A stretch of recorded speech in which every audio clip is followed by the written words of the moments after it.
Welcome again to Newcastle Family History Society podcasts.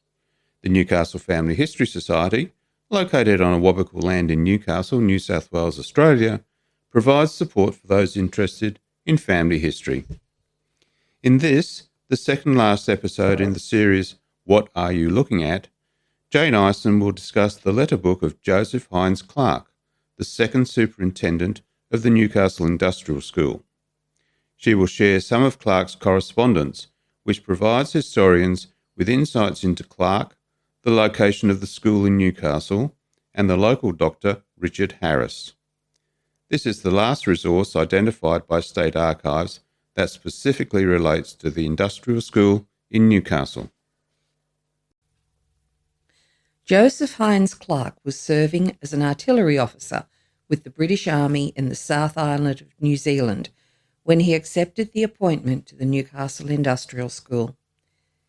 In November 1868, shortly after he arrived in New South Wales, he replaced Agnes King as superintendent, and his wife Marion replaced King as the matron of the school. King went on to become the matron of the Newcastle, Biloela and Shaftesbury reformatories, and while in Newcastle was answerable to Clarke. For Clarke's 2 years as superintendent, there was a period of relative calm within the school, and his letters reflect why. They show that he was meticulous and thorough, and that he recorded everything. He remained superintendent until he was replaced in March 1871 by George Lucas. More about Clarke's tenure at Newcastle may be heard in the final podcast of the Bad Girls series, Farewell to Paradise, and more about Lucas's tenure at Newcastle and Biloela will be outlined in the last podcast of this series. Clarke's letter book is the focus of this podcast and will include only a little of his correspondence. Throughout my podcasts in both this and the Bad Girls series, I have included quotes from Clarke's letters when discussing the girls under his care. I have also included important excerpts or details from his correspondence in the individual biographies on my website, nis.wikidot.com. It is not possible in this resources series to mention every interaction Clarke wrote about, so I will focus instead on showing how his letters offer an insight into the approach he took with his job. His letters open a window into his character, his approach to child welfare, as well as into the location of the Newcastle School. There are 6 letter books relating to the New South Wales industrial schools held at State Archives. However, there are some missing periods when the correspondence books either did not reach State Archives or were not maintained by the superintendent. This is particularly the case with any correspondence by George Lucas, and nothing remains from his time as superintendent. Clarke's letter book, NRS 14717 5/3429, is the first in this series. None of these books has been digitised, so each must be retrieved at State Archives in Kingswood.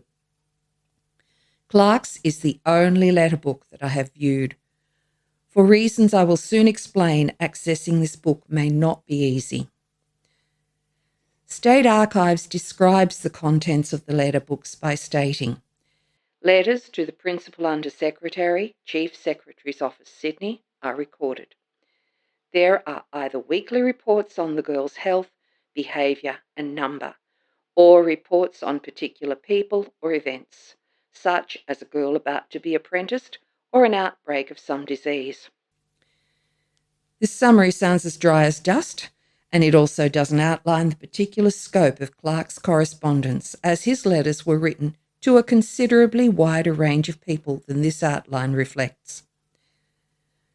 The superintendent's letters were copies of correspondence sent to the Colonial Secretary, but this book also includes correspondence to local officials, prospective employers, jail wardens, the Newcastle Police Magistrate Helena Scott, other police magistrates, and staff within and outside the school. The letters even include copies of the memos sent to Clarke's wife, the matron, regarding the safe operation of the premises.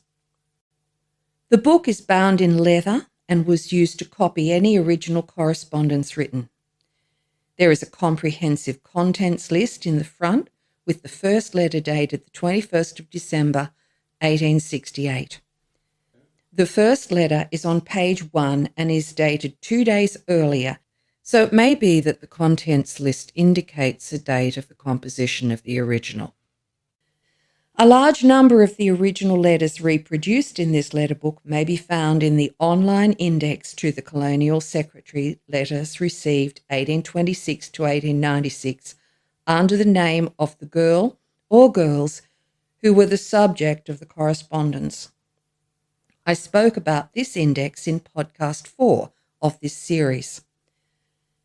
Clarke's name rarely appears in the Colonial Secretary's Letters Received index, as it was only the intent of the indexes to identify the subject of the correspondence and not the government officer who was required to regularly send in letters and reports from their particular institution.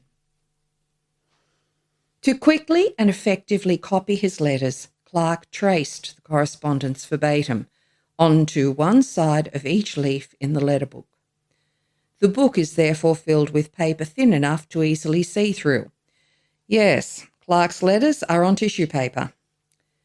I retrieved the letter book one afternoon after having spent the entire morning viewing other correspondence. I was afraid that its condition would mean that State Archives would never permit another retrieval by a member of the public, so I carefully photographed it all. This fiddly, cumbersome task required inserting a blank sheet of paper behind each leaf of the book to allow the writing to be clearly seen and a reasonable image taken. The type of ink that Clarke used is uncertain, but it was common at this time in history to use iron gall ink composed of iron sulfate mixed with a tannic acid solution. Clarke's ink is sepia in colour, and over the century and a half since the book was compiled, the ink has begun to eat through the tissue paper. As a result of this corrosion, and irrespective of how carefully the book is handled, the insides of the letters of individual words fall like confetti as the pages are turned. The document by design is therefore incredibly fragile. As superintendent, Clarke attempted to implement change and proposed innovative strategies for the Newcastle inmates. These strategies may have been his ideas, but it is also possible that he acted on suggestions made to him by staff. He petitioned the government to purchase sewing machines for the girls' use and requested that cows be provided not only to save rations, but to enable the girls to learn the skill of milking. Sometimes Clarke's suggestions were approved by Sydney, but often they were denied. There is evidence that the education of the girls arrested under the Act was subjected to greater financial scrutiny by the government than the education of the boys aboard the Vernon, which boasted far more staff and a brass band. Clarke, already the father of 2 teenagers, seems to have understood his female charges, and almost immediately after he arrived, he took steps to prevent any problems that he could foresee, especially in regards to the necessary separation of the industrial school and the reformatory that was being readied for use by January 1869. Fences along the front of the site and between the buildings needed to be built, so in December 1868, Clarke wrote to the government. The man in charge of works here has this morning received instruction to proceed with the erection of the front fence, and that it is to be 12 feet from the public road instead of 40 feet as proposed by me. If this fence is put up 12 feet from the road, it will be quite impossible to prevent the girls from communicating with people outside, and I request that my suggestion may be carried out. On 14th of January, 5 days before the reformatory was due to open, Clarke wrote again. Regarding the dividing fence at the back of the industrial school, I strongly recommend that you should have it placed where I suggest, as the laundry will be there in the grown girls department where it is required. And the ironing room can be made of the one side of the shed under the hill. Being on the spot and knowing the requirements of the place, it is the way I should wish it done, as I cannot see how classification can be carried out otherwise. I had hoped you would have paid us a visit before now. I think if you saw the place again, you would have agreed with me. It must have been difficult living and working in a construction zone. 4 months later, on the 4th of May 1869, Clarke wrote again. The works progress very slowly. The doors in the subdividing fences are now up, but the locks that have been put on them are perfectly useless. Any child can open them with a crooked nail. The girls' closets that were to be cleaned out and repaired are not yet touched. The laundry is unfinished. The fencing is not finished. The kitchen and lavatory of the reformatory are unfinished. With all these tradesmen or labourers in the institution, it is quite impossible to classify the girls or to carry out the intentions of government in the institution. There is no evidence that Sydney paid any attention to Clarke's suggestions. It was only necessary to construct fences between and on 2 sides of the industrial school and reformatory, as during the early part of the 1800s, the site had been excavated to construct the military barracks and its accompanying parade ground. The area was well protected from westerly and southerly winds by a very high retaining wall along both these sides. The convict-built wall can still be inspected along the southern boundary. In addition to the burden that these building modifications created for Clarke and his staff, his letters identify the time that the towering western wall of the site collapsed. His letter on the 7th of May 1869 explains that, in consequence of the heavy rains of yesterday evening, a large pool of water accumulated at the outside of the brick wall, which forms the back part of these premises, and the weight of this water broke the wall, deluging the whole of the back part of the premises in some places to the depth of 4 feet, and doing considerable damage, particularly to the back wall of the laundry against which the boundary wall fell. This accumulation of water is to be clearly traced to the receiving basin at the culvert in Newcastle Street being blocked up. It has not been cleared out for some time, and this prevents the escape of water which would otherwise flow through its former channel, the drain under the back boundary wall of these premises. The Corporation of Newcastle formerly attended to this receiving basin, and I find in this office a copy of a letter addressed to them on the 19th of August last on this subject, to which I am also informed they never paid any attention.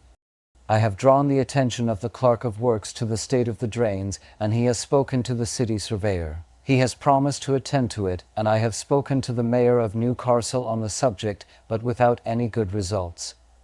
The fall took place about 6 o'clock. The girls were fortunately at evening meals and no one was hurt. The drainage problem was recurring, and on 29th of October 1869, Clarke wrote to the Newcastle Mayor and the Corporation stating, Gentlemen, I have the honour to inform you that the receiving basin situated at the end of the culvert in Newcommon Street and immediately outside the back western boundary wall of this institution is again choked. And in consequence of this, after the recent heavy rain, the water came rushing from the street through the wall into the yard. This situation with the wall was to persist, and repairs were only safely and permanently completed in about 2010, 140 years after the initial collapse.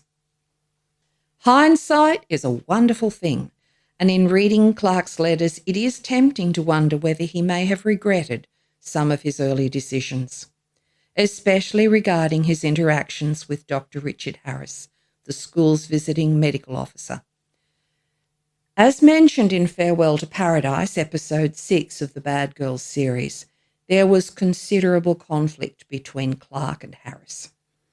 I suggested that Harris may have been instrumental in ensuring that Clarke's reputation in Newcastle was so tarnished that he was never employed by the government again.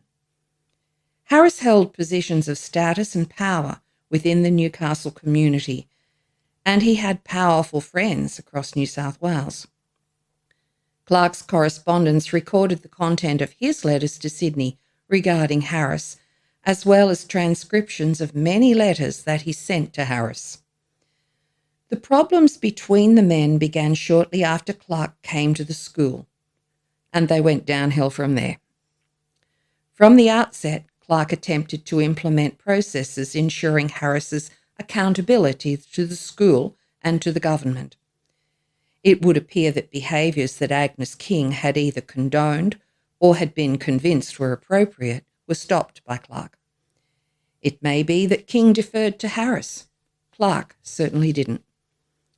On the 19th of January 1869, less than 2 months after Clarke had arrived, Harris submitted an account to the Colonial Secretary for reimbursement of the costs of medicine that he declared he had provided to staff and inmates.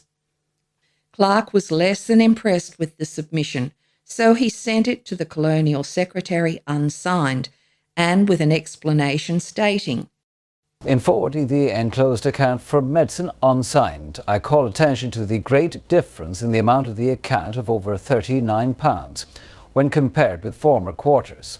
And I report that the average number in hospital during the December quarter was less than the September quarter, when the amount for medicine was only £11. Regarding the account for officers' medicine, there are 27 entries in the name of King, and Mrs. King states she only had 1 bottle. I therefore most respectfully decline to sign the account, and I request that the affair may be inquired into.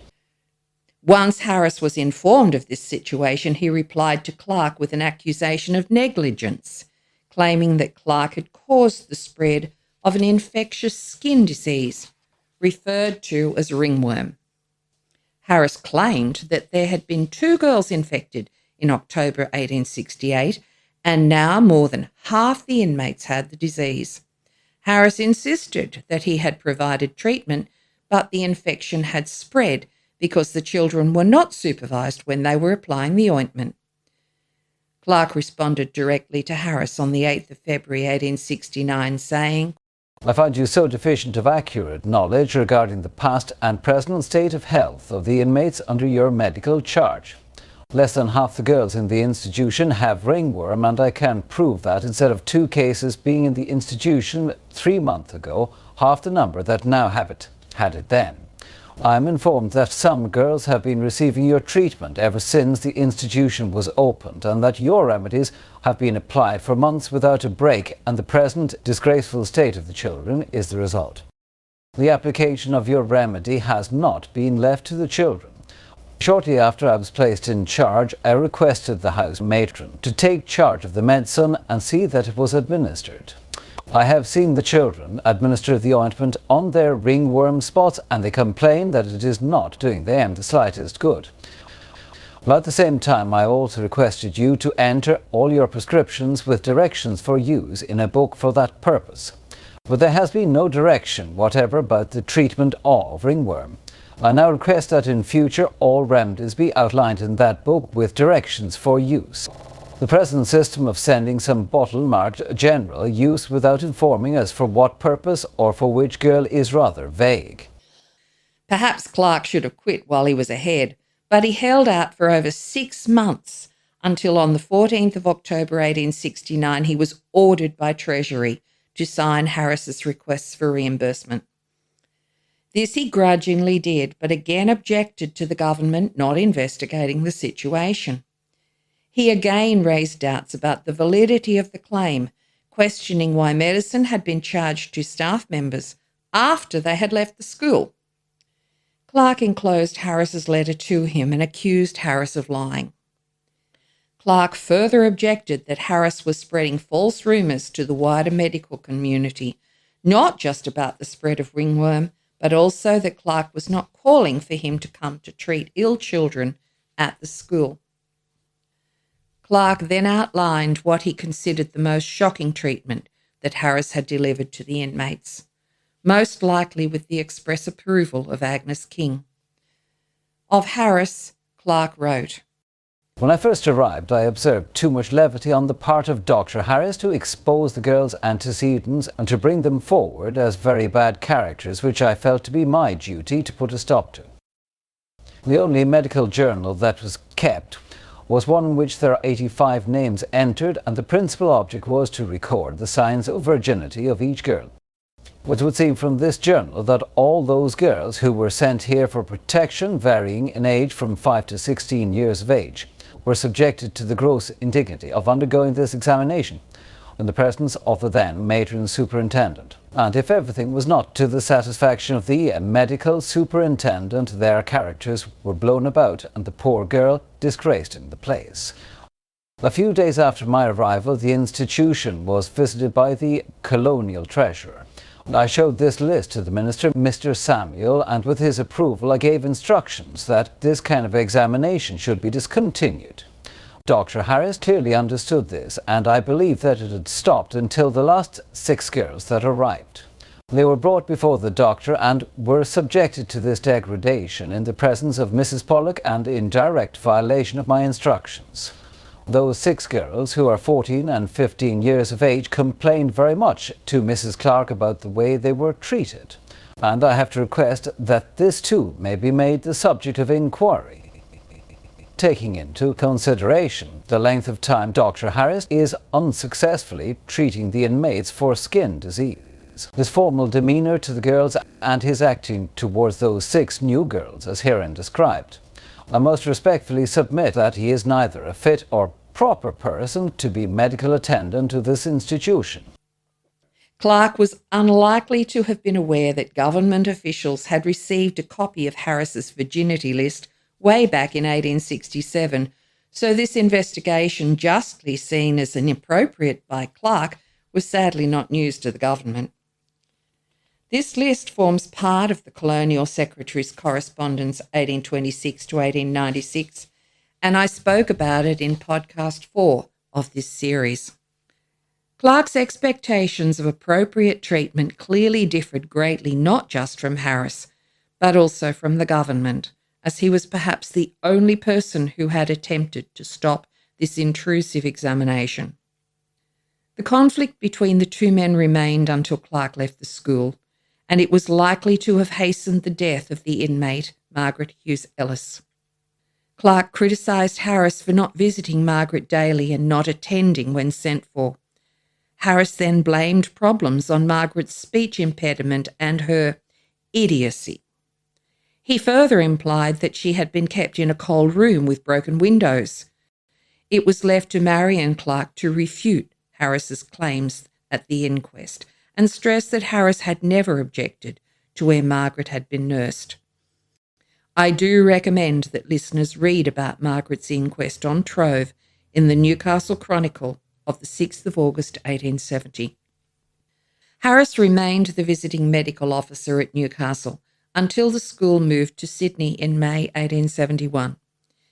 He simply refused to follow any of the directives of either Clarke or apparently the government.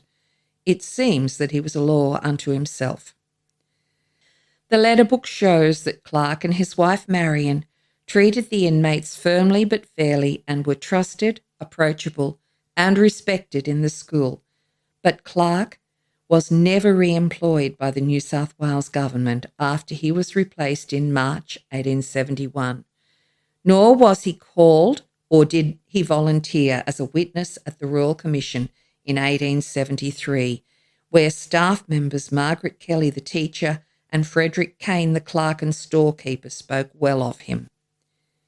He has not only faded from history, but is reported unfavourably in contemporary newspaper accounts, and so is remembered badly. His legacy and his vindication is this letter book.